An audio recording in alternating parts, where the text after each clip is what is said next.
په افغانستان کې د داعش ډلې پیدا کېدل او د روسیې هیواد سخته وارخطايي. روسیه څنګه وارخطا ده؟ تازه یې څه ویلي دي؟ جزئیات په ویډیو کې وګورئ او چینل سبسکرایب کړئ. السلام علیکم لیدونکو، ستړي مه شئ. د روسیې د بهرني چارو وزارت ویاندې ماریا زاخورو رسنیو ته ویلي دي چې مسکو په افغانستان کې د داعش د فعالیتونو په اړه سخته اندېښنه لري. دا زیاتوي د داعش غړو په دې وروستیو کې په مرکزي کابل کې یو جومات ته نږدې یو لوی ترهګریز برید ترسره کړی او په افغانستان کې ځینې نورې حملې هم کړې دي. نوموړي په طالب چارواکو غږ کړی چې د روسیې د سفارت د امنیت لپاره دي نور ګامونه پورته کړي.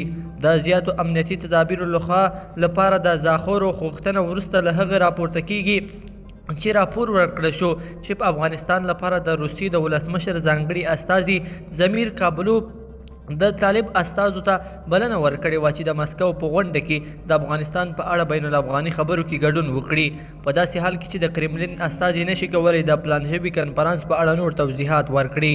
کارپوهان وایي روسیه د پخواني شوروي اتحاد مرکزي اسیا ته د افراطي مریشو احتمالي نفوذ او پراخو سیمو ته د ننوتلو ویره لري. سیاسي شنونکي د داعش فعالیت زیاتوالی د شمالي افغانستان په سیمو کې د روسیې لپاره غټ د خطر زنګ یادوي. بل پلو د اسلامي امارت ځواکونو هغه کسان نیولي چې په کابل کې اهل هنود ځورولي وو. د طالبانو ځواکونو هغه کسان نیولي چې په کابل کې اهل هنود وګړي ځورولي وو.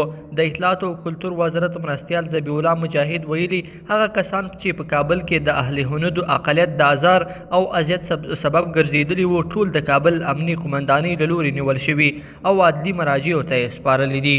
لیدونکو په دې هیله چې دا مطلب به مو تر پایه لیدلی وي. که مو ویډیو خوښه شوې ویډیو لایک کړئ او چینل سبسکرایب کړئ. تر بیا ښه وخت.